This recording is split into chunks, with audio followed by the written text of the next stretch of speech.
Massa crítica. Dirigi até o restaurante. Estacionei e me recostei no banco para pensar um pouco. Sabia que Charlene já estaria lá dentro, me esperando para conversar. Mas por quê? Eu não ouvira uma palavra dela em 6 anos. Por que teria aparecido agora, logo agora, que eu me isolara na mata por uma semana?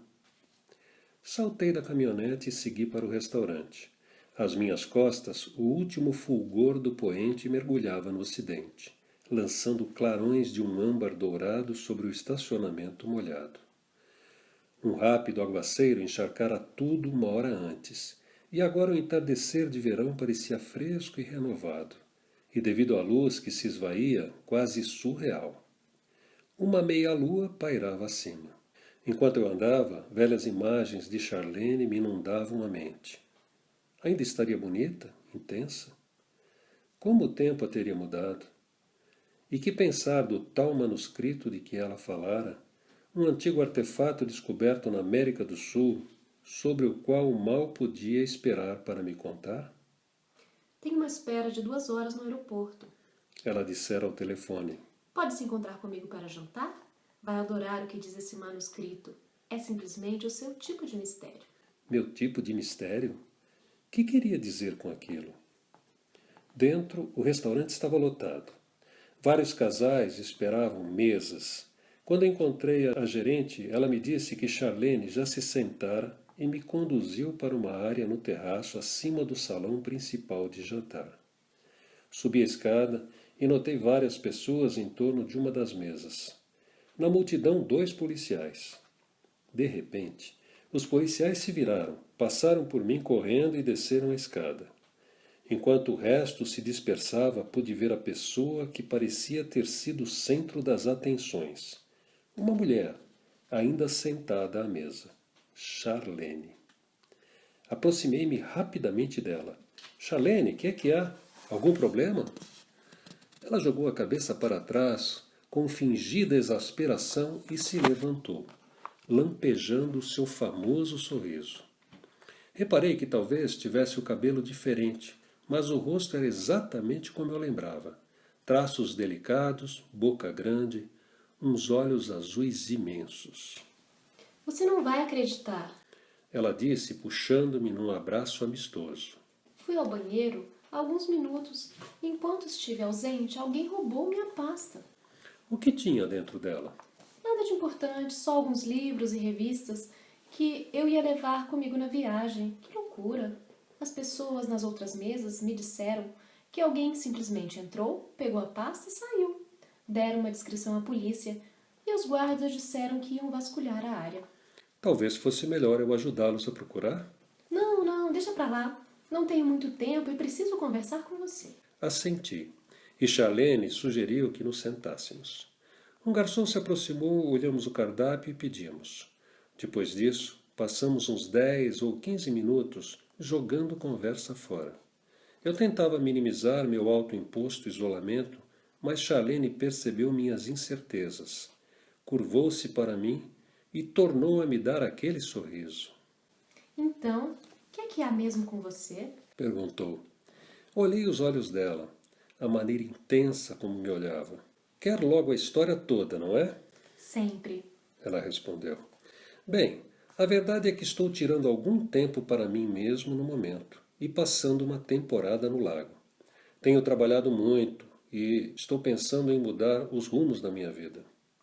Me lembro que você falava desse lago. Achei que você e sua irmã iam ter de vendê-lo. Ainda não, mas o problema são os impostos territoriais. Como a região é muito perto da cidade, não param de subir. Ela balançou a cabeça. E o que vai fazer depois? Ainda não sei, alguma coisa diferente. Ela me lançou um olhar intrigante. Parece tão nervoso quanto todo mundo. Acho que sim, eu disse. Por que pergunta? Está no manuscrito. Houve um silêncio enquanto eu devolvia o olhar dela. Me fale desse manuscrito, pedi. Ela se recostou na cadeira como para organizar as ideias, depois me olhou nos olhos mais uma vez. Acho que falei ao telefone que deixei o jornal há vários anos e entrei numa empresa de pesquisa que investiga mudanças demográficas e culturais para as Nações Unidas.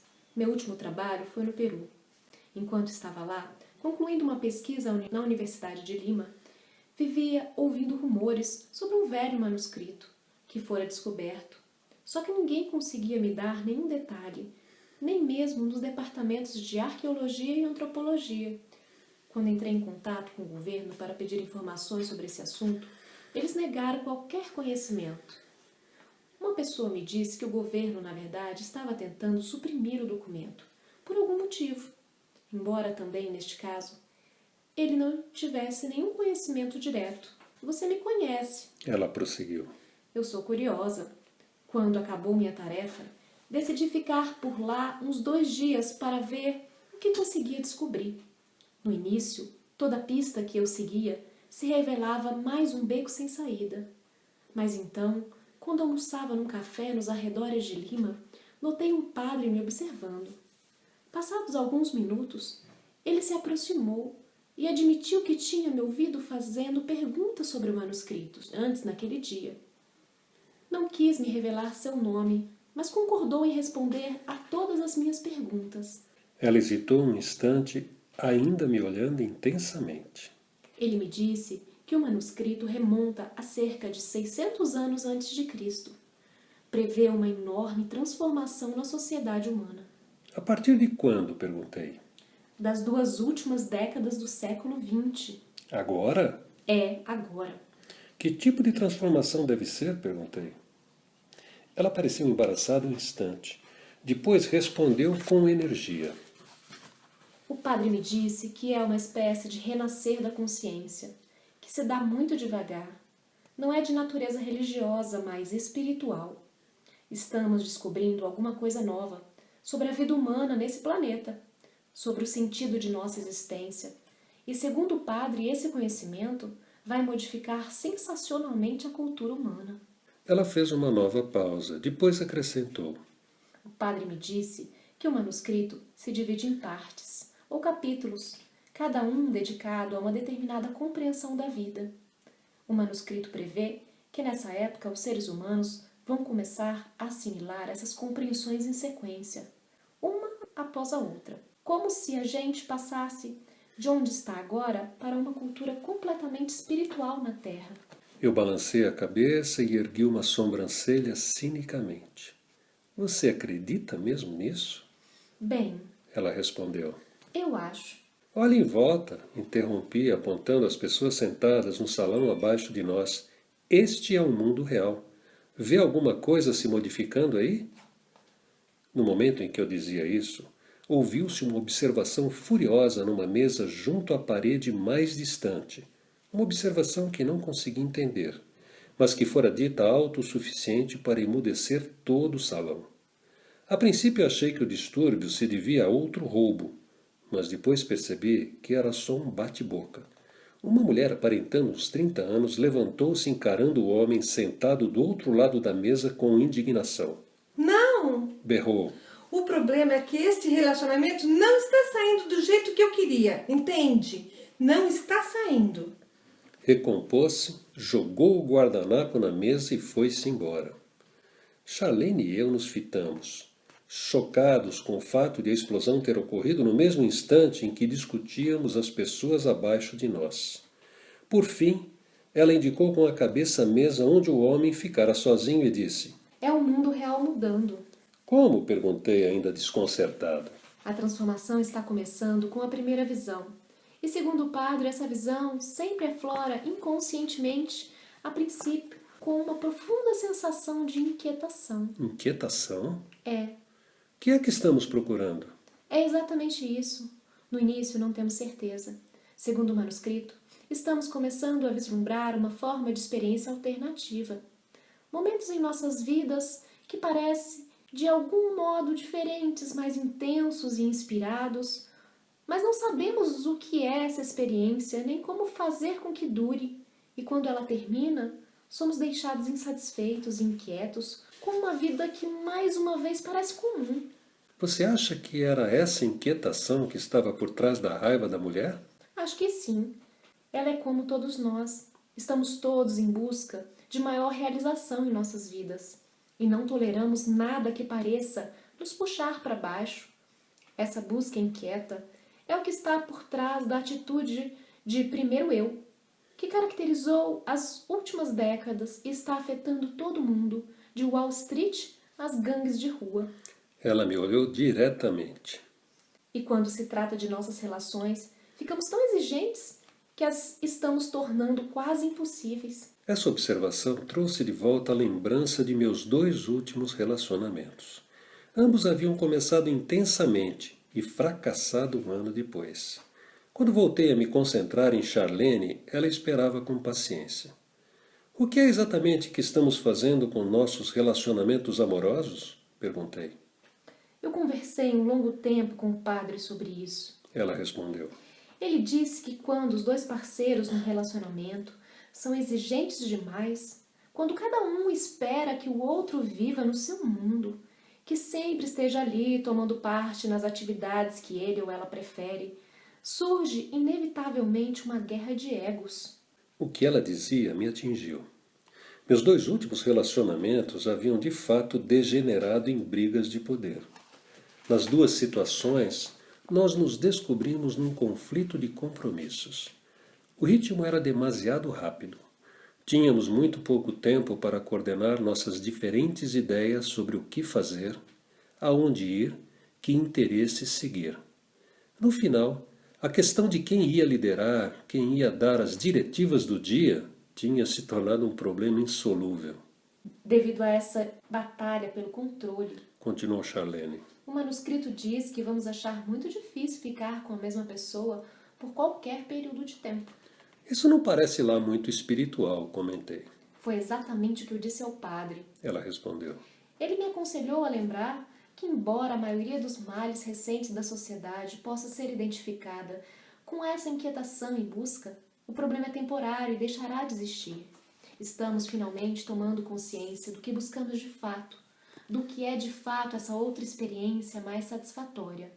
Quando a compreendermos totalmente, teremos alcançado a primeira visão. Nosso jantar chegou e por isso fizemos uma pausa de vários minutos, para o garçom servir mais vinho e para provarmos a comida um do outro. Quando esticou o braço sobre a mesa para tirar um naco de salmão do meu prato, Charlene franziu o nariz e deu um risinho. Compreendi como era descontraído estar com ela. Tudo bem, eu disse. O que é essa experiência que estamos buscando? Que é a primeira visão? Ela hesitou, como se não soubesse por onde começar. É difícil explicar, Disse. mas o padre pôs as coisas assim. Disse que a primeira visão ocorre quando nos tornamos conscientes das coincidências em nossas vidas. Curvou-se para mim. Alguma vez você já teve um palpite ou intuição sobre uma coisa que quisesse fazer? Um rumo que quisesse dar à sua vida? E se perguntou como isso podia ocorrer? E então, depois de quase ter esquecido o assunto e se concentrado em outras coisas, de repente encontrou alguém, ou leu alguma coisa, ou foi a algum lugar que levou àquela mesma oportunidade que tinha vislumbrado? Bem, ela continuou. Segundo o padre, essas coincidências têm ocorrido com frequência cada vez maior, e quando ocorrem, nos parecem superar o que se poderia esperar do puro acaso. Parecem destinadas como se nossa vida tivesse sido guiada por uma força inexplicável. A experiência causa uma sensação de mistério e excitação, e, em consequência, nos sentimos mais vivos. O padre me disse que essa é a experiência que vislumbramos e que agora tentamos manifestar o tempo todo. Pessoas em número cada dia maior estão convencidas de que esse movimento misterioso é concreto e significa alguma coisa, que alguma coisa está acontecendo por baixo de suas vidas diárias. Essa consciência é a primeira visão. Ela me olhou, expectante, mas eu não disse nada. Não está vendo? Ela perguntou. A primeira visão é uma reconsideração do mistério inerente que cerca nossas vidas individuais neste planeta. Estamos experimentando essas coincidências misteriosas e, mesmo não as compreendendo ainda, sabemos que são reais. Estamos sentindo de novo, como na infância, que existe um outro lado da vida que ainda temos que descobrir, alguns outros processos atuando nos bastidores. Charlene se curvava mais em minha direção, gesticulando com as mãos ao falar. Está mesmo envolvida nisso? Não está? Perguntei. Eu me lembro de uma época, Ela disse com firmeza. em que você falava desse tipo de experiência. O comentário dela me causou um impacto. Tinha razão. Houvera um período em minha vida em que eu experimentara de fato essas coincidências e até mesmo tentara compreendê-las psicologicamente. Em algum ponto ao longo do percurso, minha opinião mudara. Por algum motivo, passara a encarar essas coincidências como imaturas e irreais e deixar até mesmo de notar. Olhei diretamente para Charlene e disse na defensiva. Provavelmente eu andava lendo filosofia oriental ou misticismo cristão naquela época. É disso que você se lembra. De qualquer modo, já se escreveu muito sobre o que você chama de primeira visão, Charlene. Qual é a diferença agora?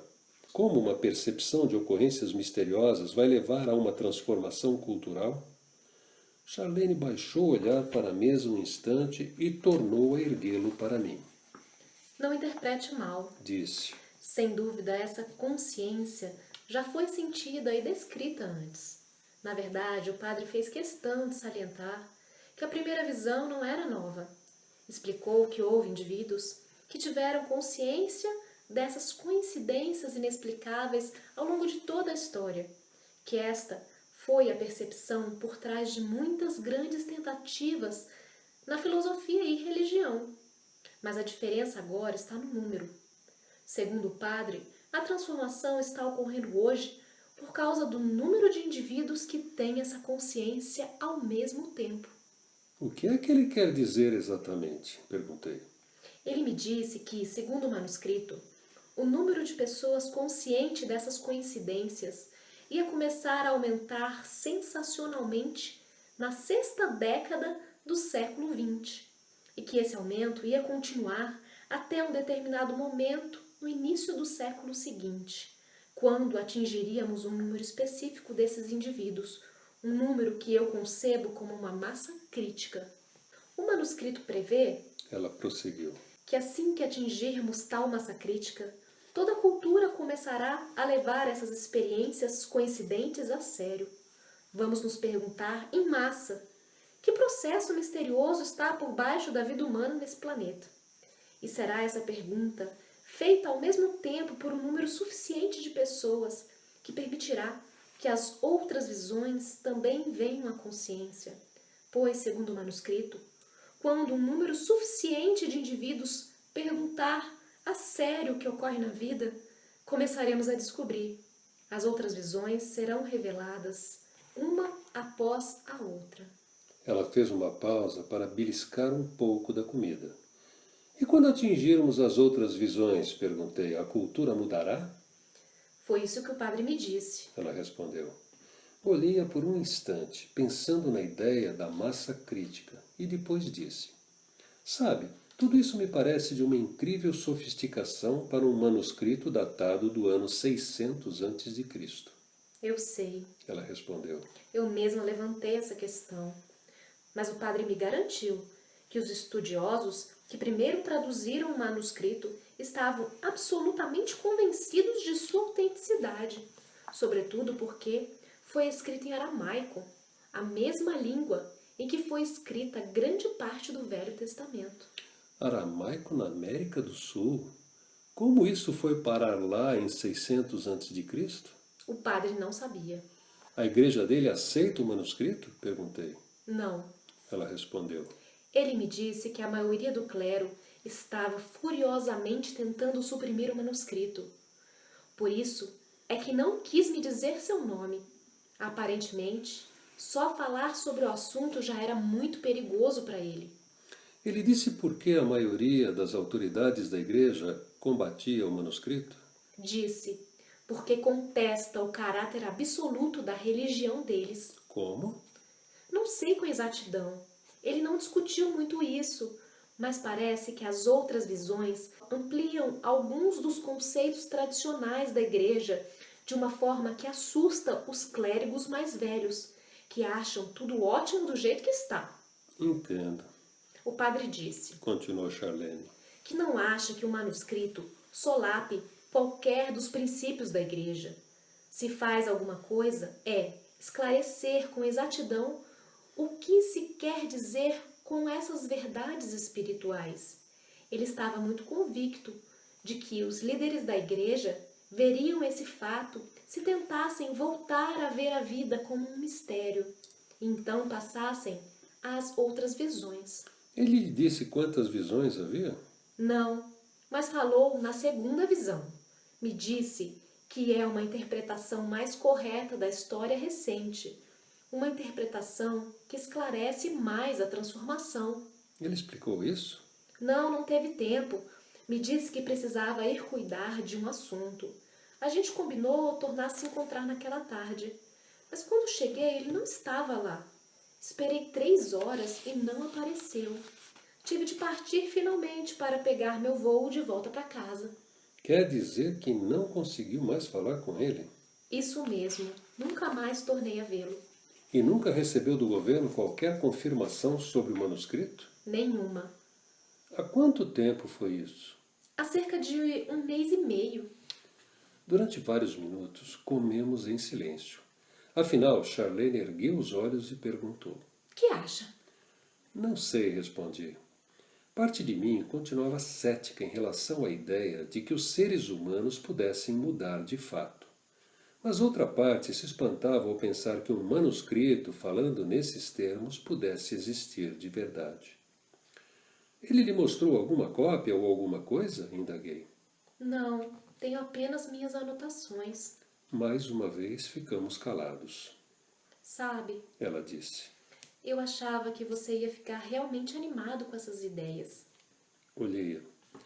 Acho que preciso de alguma prova de que o que esse manuscrito diz é verdade. Ela abriu de novo um grande sorriso. Que foi? Indaguei. Foi exatamente o que eu disse também. A quem? Ao padre? É, E o que disse a ele? que a experiência é a prova. O que quis dizer com isso? Que nossa experiência confirma o que diz o manuscrito. Quando refletimos de fato em como nos sentimos dentro de nós, em como nossas vidas estão indo nesse momento da história, vemos que as ideias do manuscrito fazem sentido, que soam autênticas. Ela hesitou. Faz algum sentido para você? Pensei um instante. Faz sentido? Estará todo mundo tão inquieto quanto eu? E se estiver, resultará nossa inquietação da simples percepção, da simples consciência acumulada em 30 anos de que há mais vida do que sabemos, mais do que podemos experimentar? Não sei ao certo, respondi afinal. Acho que preciso de algum tempo para pensar nisso. Andei até o jardim ao lado do restaurante e fiquei parado atrás de um banco de cedro voltado para a fonte. À direita vi as luzes pulsantes do aeroporto e ouvi os motores roncantes de um jato pronto para decolar. Que belas flores! Disse Charlene às minhas costas. Voltei-me e a vi aproximando-se pelo passadiço, admirando as fileiras de petúnias e begônias que ladeavam a área. Ficou parada ao meu lado e eu passei o braço em torno dela. Lembranças me inundaram a mente. Anos atrás, quando ambos morávamos em Charlottesville, na Virgínia, tínhamos passado tardes inteiras juntos conversando. A maioria de nossas conversas era sobre teorias acadêmicas e crescimento psicológico. Éramos fascinados pelas conversas e um pelo outro. Contudo, me ocorreu como sempre fora platônica a nossa relação. Não imagina. Ela disse. Como é bom ver você de novo. Eu sei, respondi. Ver você traz de volta muitas lembranças. Eu me pergunto, por que não mantivemos em contato? Sua pergunta me levou mais uma vez ao passado. Lembrei-me da última vez que vira Charlene. Ela se despedia de mim em meu carro. Naquela época, eu me sentia cheio de ideias novas e estava partindo de minha cidade natal para trabalhar com crianças seriamente maltratadas. Achava que sabia como tais crianças podiam superar as reações intensas, o fingimento obsessivo que as impediam de viver suas vidas. Mas com o passar do tempo, minha visão não deu certo. Tive de admitir minha ignorância. De que modo os seres humanos poderiam libertar-se de seus passados continuava sendo um enigma para mim. Revendo os 6 anos anteriores, eu tinha agora certeza de que a experiência valera a pena. Contudo, também sentia a urgência de seguir em frente. Mas para onde? Fazer o quê?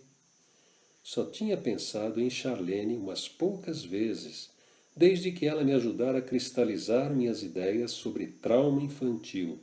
E agora ali, ela estava, ela de novo, de volta à minha vida. E nossa conversa era tão emocionante quanto antes. Acho que meu trabalho me absorveu inteiramente, eu disse. Eu também. Ela respondeu. No jornal era uma matéria atrás da outra. Eu não tinha tempo de erguer a cabeça. Esqueci tudo mais. Pus a mão no ombro dela. Sabe, Charlene, eu tinha esquecido como são boas as nossas conversas. Parecem tão fáceis e espontâneas. Os olhos e o sorriso dela confirmaram minha constatação. Eu sei. Ela disse. As conversas com você me passam muita energia. Eu ia fazer outro comentário quando Charlene olhou fixamente a entrada do restaurante às minhas costas. Ficou com o rosto angustiado e pálido. O que houve? Perguntei, voltando-me para olhar naquela direção. Várias pessoas se dirigiam ao estacionamento, conversando casualmente, mas nada me pareceu fora do comum. Tornei a voltar-me para Charlene. Ela ainda parecia assustada e confusa. Que é que há? Repeti. Ali perto da primeira fila de carros. Viu aquele homem de camisa cinza? Olhei de novo para o estacionamento. Outro grupo saía pela porta. Que homem? Acho que não está mais lá. Ela respondeu, esforçando-se para ver. Olhou-me direto nos olhos. Quando as pessoas nas outras mesas descreveram o homem que roubou minha pasta, disseram que ele tinha cabelos ralos e barba e vestia uma camisa cinza. Eu acho que acabei de vê-lo ali entre os carros, vigiando a gente. Um nó de ansiedade formou-se em meu estômago. Eu disse a Charlene que voltava já e fui ao estacionamento dar uma olhada, tendo cuidado de não me afastar muito. Não vi ninguém que se enquadrasse na descrição.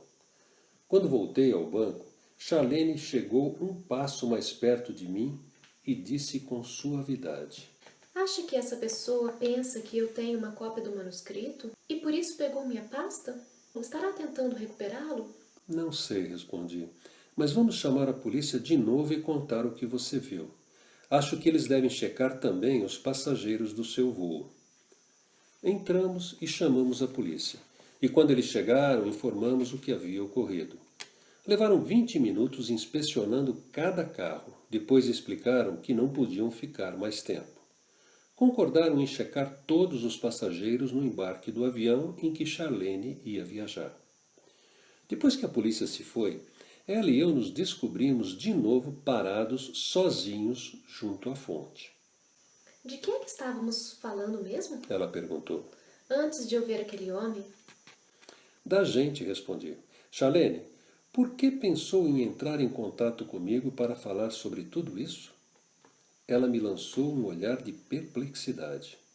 Lá no Peru, enquanto o padre me falava do manuscrito, você não saía do meu pensamento. É mesmo?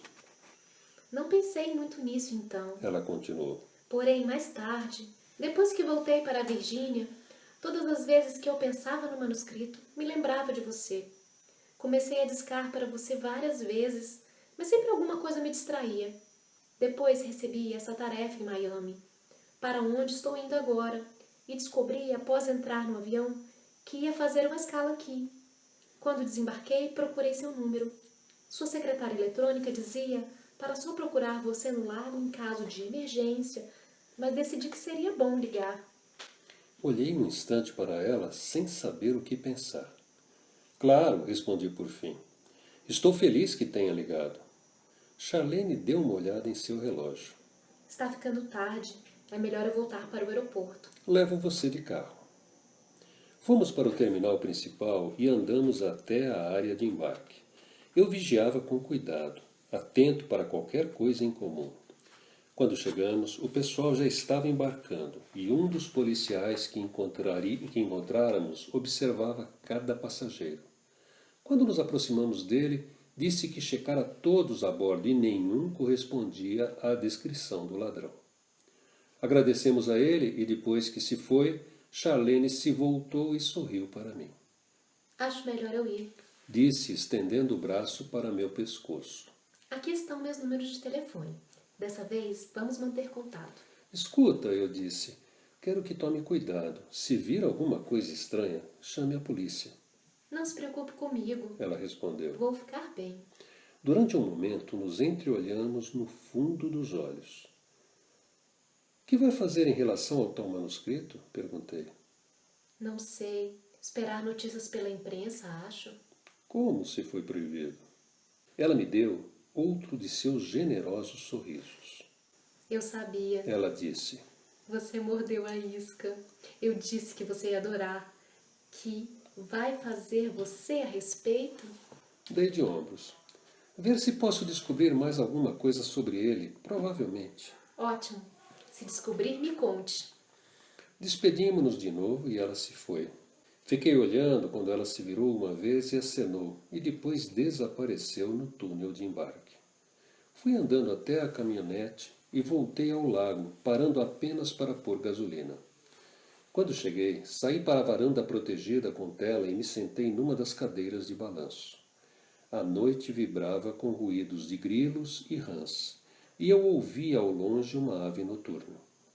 Do outro lado do lago, a lua baixara mais no oeste e mandava pela superfície da água uma esteira de reflexo ondulado em minha direção. A noite tinha sido interessante, mas eu continuava cético em relação a toda aquela ideia de transformação cultural. Como muita gente, me sentira atraído pelo idealismo social nos anos 1960 e 1970, e até mesmo pelas preocupações espirituais dos anos 80. Mas era difícil julgar o que acontecia de fato. Que tipo de informação nova seria capaz de alterar todo o mundo humano? Tudo soava demasiado idealista e exagerado. Afinal, os seres humanos vivem neste planeta há muito tempo. Por que iríamos, de repente, adquirir uma percepção da existência agora tão tardiamente? Fiquei olhando a água lá fora mais alguns minutos, depois apaguei as luzes e fui para o quarto ler. Na manhã seguinte, acordei sobressaltado, com um sonho ainda vívido na mente. Durante 1 ou 2 minutos, fiquei com os olhos presos no teto do quarto, lembrando-o inteiramente.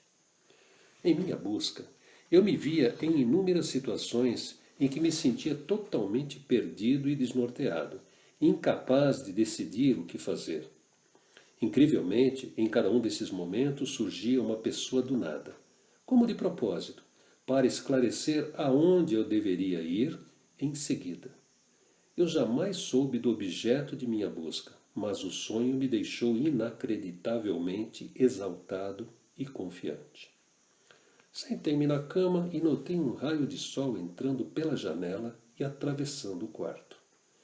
Cintilava com as partículas suspensas de poeira. Fui até lá e abri as cortinas. Fazia um dia glorioso, céu azul, sol brilhante.